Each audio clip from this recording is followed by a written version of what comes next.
We found this old house in Italy online, and we didn't do a technical check, but we put in an offer right away. The foundation was solid, and the walls are 75 centimeters thick. We looked forward to moving in and renovating room by room. We had already started to make plans for the house and decided where to make the bedrooms, kitchen, living and bathrooms.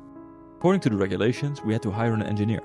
And when he visited us, we got some unexpected news. We always knew we had to fix the roof, but it came as a bit of a surprise that we might have to redo the entire roof. We do have to remember that this building has been there for more than 100 years. There have been earthquakes, so it does have some solidity, though we would still probably feel better if it was renewed. And it wasn't just the roof, it was also the walls running along the stairway. They're too thin. So the roof is very high, it's about 6 meters. So unfortunately, the house is not safe to live in. There used to be, but I broke it. Yes, there are many ventilation holes, but at least this one is useful for the 2 pigeons living here. If we also want to live here, we have to come up with a solution. Next to the house there is the 70s barn. The roof has collapsed and it cannot be saved. But if we tear it down, we are allowed to rebuild the volume. We will replace it with a new barn that we can temporarily live in. We ordered a stackable wooden house, but first we had to level the old foundation. Meantime, the Lego pieces arrived. We realized this would be quite a lot of work.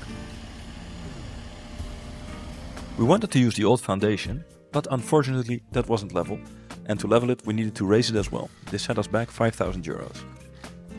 Then we started unpacking all the wood, and we spent the better part of 2 days sorting out all the pieces and preparing. Mirella decided to specialize in delivering the small pieces. The first layer takes the most time because you have to figure out where all the pieces go, but once you've got that, you can basically just stack and go. Here's a bit of information about the house. We bought it for 20,000 euros online. It's 12 meters long by 4 meters wide and 3.5 high. You can find the supplier in the caption.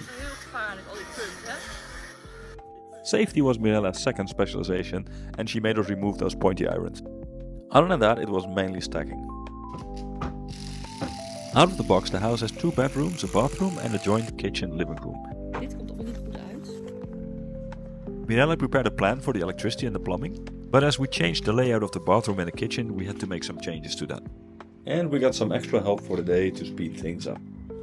Seeing it grow, we realized that this is not a typical Italian barn.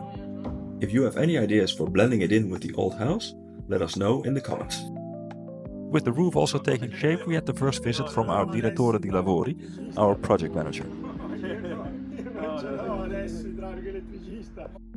He first thought it was built a bit too close to the main house, but we built it on the old foundation, so we were confident all is as planned.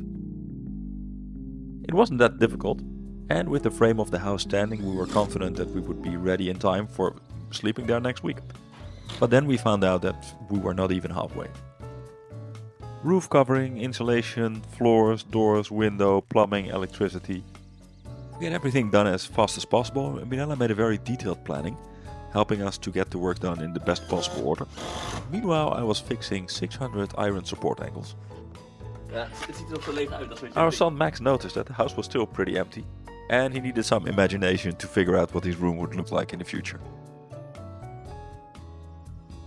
Jumping ahead, we did the roof covering, the insulation and the outer walls, and we started work on the porch. Yes, it also rains in Italy, but we didn't let that stop us. We built this improvised porch using 2 pergolas placed on self-made concrete blocks, covering it with bamboo. Then it was time to move in. Although the kitchen wasn't finished. Actually, nothing was finished. No electricity, no running water. We had a bed, but that was about it. After a week or so, the electricity was fixed and we could finally make our coffees. We got ourselves a croissant and enjoyed our first breakfast in our new place. One more thing to mention is that the water in the house is actually from our own well. We're not sure if we can drink it, but so far we are feeling fine and the future will tell. Finishing up the garden with some herbs and oleanders, we are fully prepared for the long renovation of the old house. Subscribe if you want to see how that turns out.